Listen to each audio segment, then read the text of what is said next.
Okay, and we're back. My name is Kat. Again, I am a guest interviewing the players within the Point of Order. Today, we are going over episode 7. So we skipped a couple in between, gave you guys a chance to catch up on the exciting things that happened during these episodes. And today, we are talking with the wonderful Rory as well as Smiles. All right, let's jump right in. 8 minutes and 55 seconds. In case you're curious what that means, that is the exact timestamp it took for you to stop talking about star clocks. So let's just start off and kick it off with that. Pray tell, Smiles, what does clawfoot milk taste like? Yeah, this sounds like episode 7. We were talking about episode 8. We're in 7.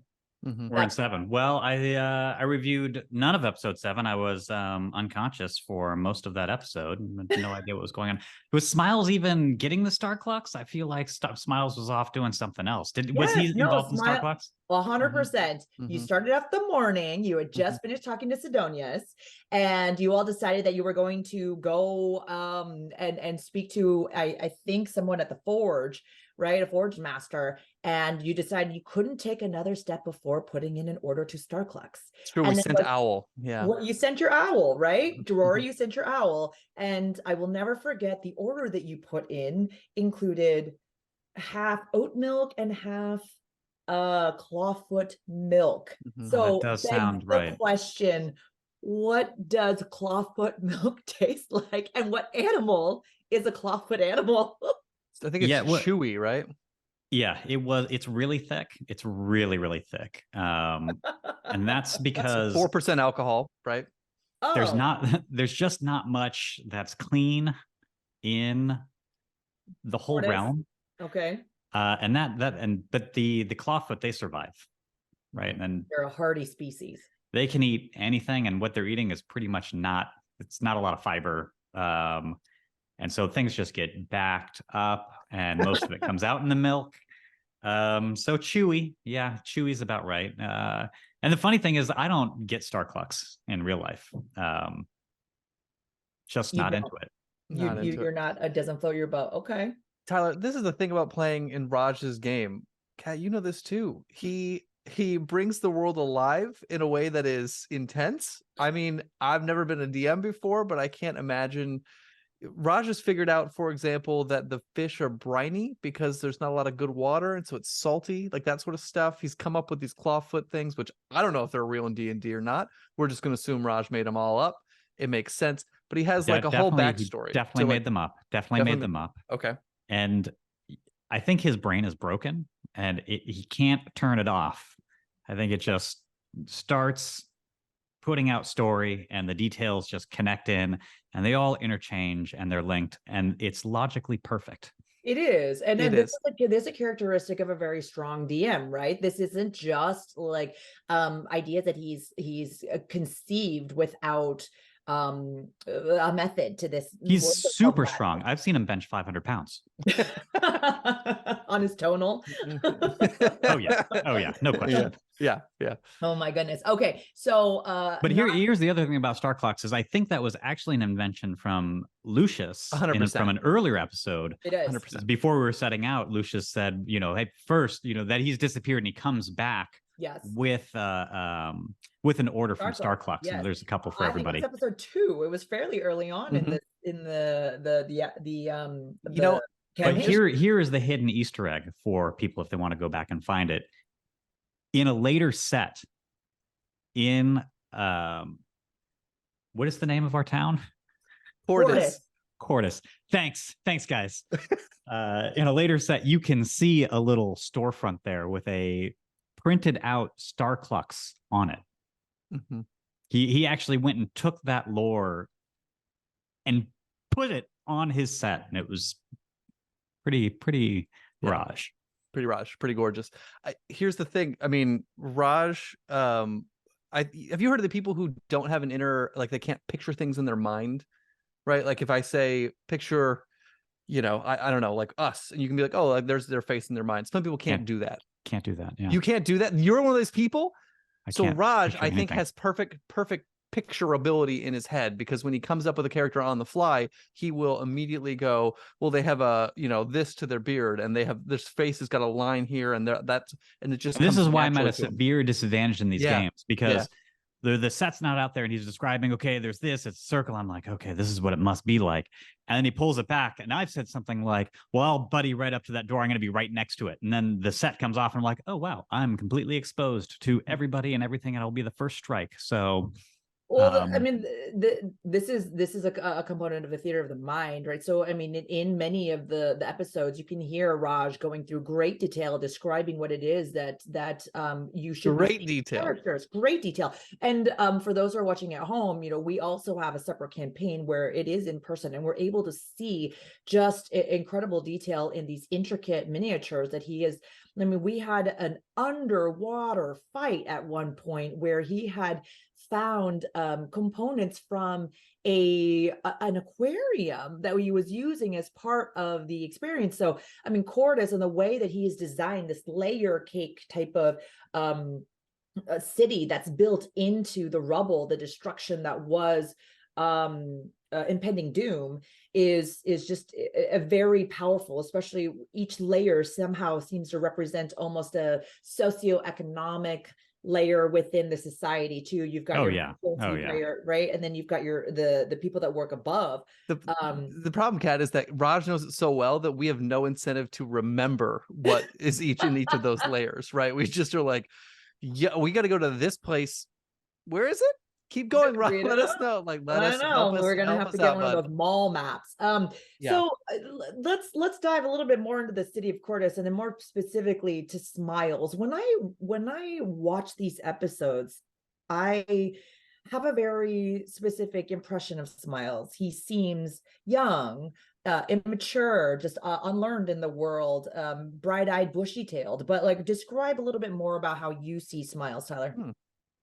Yeah, so the origin of Smiles is this person who is really in love, and he had love, he lost love, and he really just wants everybody to get along and everybody to be happy. That is this origin that he comes from. And there are some events that happened. He got a little bit loose with his life, and he's just trying to kind of skate by and understand this tragedy that's happened to him. And I think we're going to slowly see a jading of Smiles. I want to know what Smiles will do to accomplish his goals, right? Like, how far will he go? Yeah, part of what Smiles is very capable of is persuading, and the other one. What's the other one? Deception? Deceiving, yeah. Yeah, persuading and deceiving. BSing. And opening up in the first couple episodes, Smiles was new to me. I was very gung-ho to persuade people left and right. And then I thought, yeah, this seems a little bit like I shouldn't be doing that much. And it's probably more fun to do in a devious way anyway. And Smiles is a shapeshifter and or changeling. And there's so much opportunity to get in trouble and be mean and be devious, but Smiles wants to be a nice guy. He wants to be friendly. He wants to bring people together. And that's that arc that we're going to see change over time. But it's all right. So have you all seen the show Community? Oh yeah. Oh, only a billion lot. times. 8 okay. times. So what you're describing, including the episodes on Yahoo. Mm-hmm. The D&D one. That's awesome. So okay, here, this is fascinating that you're describing it this way, because you're adding a lot of more dimension that I ever thought that was there. Yes, deception was there. Yes, persuasion was there. But I had always thought that was part of his just innate ability. Some people just have a stronger ability to read, be in tune with what others are thinking, and how to guide them in a direction that seemed so innocent that it still suits your purposes, but it doesn't seem to be rooted in anything devious. But what you're describing reminds me of Chang in Community, where, halfway through the series, he switches to Kevin. So Kevin is this really nice, sweet guy who's walking around, just wants to be friends with everybody, but he's putting on a show because secretly inside, he just wants to be accepted, and he still has an agenda, which he eventually, I won't, spoiler alert, he will give up because he finds such camaraderie in the study group of that is community. So I'm seeing some nice like parallels here with what you're describing with Smiles. I hope to see a similar arc in him too, as we saw with Chang. Yeah, and I mean part of the design and idea behind Smiles was based on a lot of encounters that came from one of our other games. And my character over there, it cannot persuade or deceive or lie or anything sneaky. No personality, no useful personality. I was saying you have a big personality. Ridiculous. And so I was looking for the opposite of that because I missed out on so much of that interaction in the game. And it's all the non-combat aspects of the game. That character's got nothing to do. It's not useful at all. Roll for this. Oh, look at that. It's another fail. Oh, -7 on that. Yeah, it's a fail. And so I wanted the opportunity to take lots of these actions that I couldn't take before. And as I set up the way that I was going to do that, I had an idea of where those scenarios would come out. And the way that Raj has designed this game, there are no opportunities to negotiate. It just doesn't come up. It's like a beast that doesn't speak any common language is attacking you. What do you do? It's like, well, I'm gonna insult it. Well, I have whole person, doesn't work. Great, doesn't affect him. Perfect. Yeah. And most of Smiles spells don't work on even even the spells in combat don't work on creatures that can't understand Smiles. And so I'm relegated to these super basic attacks. And I think we've seen this. I think we've seen Smiles destroy an opponent with Vicious Mockery. Oh yeah, a couple times. Yeah. So okay, so what this begs the question on a couple of fronts. The first is how the people who can actually be persuaded are the people in your party, right? You have direct access to them. Like what is Smiles' motivation for staying with this party, right? And not using his gifts, his powers of persuasion and deception on this party. And how do you anticipate how do you think, in addition to the character arc, your skill arc will evolve? Well, with the party, a big part of the Smiles character is being friendly, he wants everybody to be together. And that's what he's really pushing for is, I want to be friends with everybody. Don't want to be that go-to guy. But why this crowd? Is it just because their proximity, like it was convenient? Well, the Quarry Boys. I mean, the Quarry Boys. They've been together for a couple months. Weeks. Yeah, 6 weeks, something like that. Tight core group here. Yeah, and we listen to you. I mean, that is the thing. We are, we rely on you.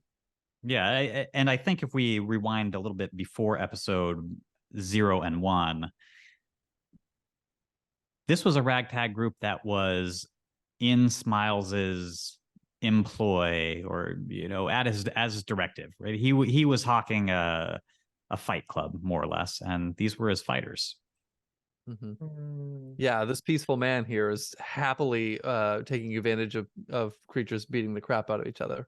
Yeah, well, before this tragedy struck Smiles and broke him a little bit, that's what he did. He was a what do you call that person that shouts and gets the crowd to come in? The Rats? A barker. A barker. Yes, he was a barker for a carnival of sorts, for a show, and so he likes the show. It's the show. It's not the fighting, and bringing the people in, bringing the people together, and giving them something to it's a brutal world, right? So I get that. Yeah, I mean, Rory's a bugbear. He grew up with brutality, so it makes a little bit of sense. Changeling, I don't know. I actually don't know where Smiles is from, to tell you the truth. And nobody does. That is a secret for now. But you know, this thing that Smiles lost, he is trying to put it back together. He has done taken all of these steps to recreate what he had, and it's really not the same. And I think what we're going to see out of Smiles is a recognition that things are never going to be the same. And we might even see what he lost come back to him. But even that's not going to be the same. So, I mean, without divulging too much, because we will never know what lies in the mysterious mind of the illustrious DM. But what does that breaking point look like for Smiles? What does that crack, that chasm that happens in his being, that either he overcomes and evolves or just spirals out and becomes the worst version, which both actually kind of sound fun to watch. Yeah, so what we're going to see, and I wanted it to be a kind of defined snap where we saw one person and now we saw another, and we actually are going to come up on something that really makes Sterling upset. But I've found it hard to shift him quickly to the new persona. I find him slipping back into his habits. And part of that is a limitation of myself. It's just hard to think in that moment and improv something that's going to make sense for the character and for the scene and for everything else. So that's what we're getting. Yeah, it's loss is it cuts deep for Smiles. Yeah. Okay. Interesting. All right. Well, we'll have to see how loss is incorporated into the future campaigns. In some ways, actually, what I really appreciate about these characters is, and I haven't been part of many campaigns, but it does feel that eventually when the party kind of solidifies, they really gel together, they find elements of each other that they counterbalance. Right. So while Smiles seems to have many layers to himself, and he's got this outside mask that he wears, this facade, it's literally in his name. But Rory, on the other hand, is juxtaposition, like balances them out interestingly. And that unless you disagree or correct me if I'm wrong, Rory doesn't have anything to hide. He's very blunt in saying, "Oh, we don't have to do that. You know, it's fine. We'll just go over there and kill that guy. It's not a big deal." Like, he does not have any. I'm actually sociopathic. I'm actually jealous of how straightforward I find the other characters, because as soon as I heard them, I thought, "Oh, that was such a great idea. I wish I'd done that character." But there is more. We don't know enough about Wildfire's past. Lucius there's got to be something going on, dude. Like, there's got to be something going on there. Why is he on a walkabout? Did he get exiled? I don't really know. And Rory's got some. There's a reason he was in Telworth, and he's got a motivation. He's got some stuff we haven't really gotten into yet. I'll tell you what was disappointing is that I thought my special characteristic for Smiles was going to be that he was a pacifist and that it was all about the peace. And it turns out Rory is the only non-pacifist in the group. Everybody else is like, "Hey, man, we don't have to do the fighting, man. Could we just be buddies and friends?" And I'm like, "Yeah, let's do that." And Valfire's same thing of, "It's fine. They could all die. It's normal. We don't have to step in and I'll here. just Life is stab death." and start it up. Yeah. Yeah. Versus Rory is like, "Let's stabby. I'll go." What? And he's already got a knife in some guy. Were we not starting yet? Sorry. I meant, okay, guys, I got the knife in. Yeah. You betcha. It's pretty good. So remind me Mike's character's name again. Sorry, it just slipped my mind. Lucius, that's right. So we haven't spoken with Lucius or Valfire yet. So it's possible that, to Smiles's point and my mind from earlier, as this group matures and gels together, we will find splintering and counterbalancings of each other's like personalities, as we see, you know, in other campaigns too. So I would say the fact that you have given your character so much thought and have the latitude to be able to go in that direction is going to be great to watch unfold, especially as it pertains to like the hurdles that the DM is going to throw in front of you. I think and the nuances. Oh, I'm actually really pumped to watch this, because the nuances that you're going to introduce now, knowing what we know and what the audience knows about Miles's character, is going to feel that much more real when it happens in as the story plays out. So I'm pumped. This is great. Okay, so it sounds like we're gonna be watching for that snap that helps to kind of define. It's coming. I know it's coming. I know it's coming, Tyler. It's gonna be a mic drop or something. A snap, but then a slow burn. Oh God. Okay. All right. Well, we'll look. It takes me time, and part of the challenge is we've got so much story and so much content to work through here. You got to be patient. This stuff is, we've got so much character development to happen. Do you see Smiles developing affinity or feud for anybody within the party? Oh, I think that would be so hard for him, but I could see.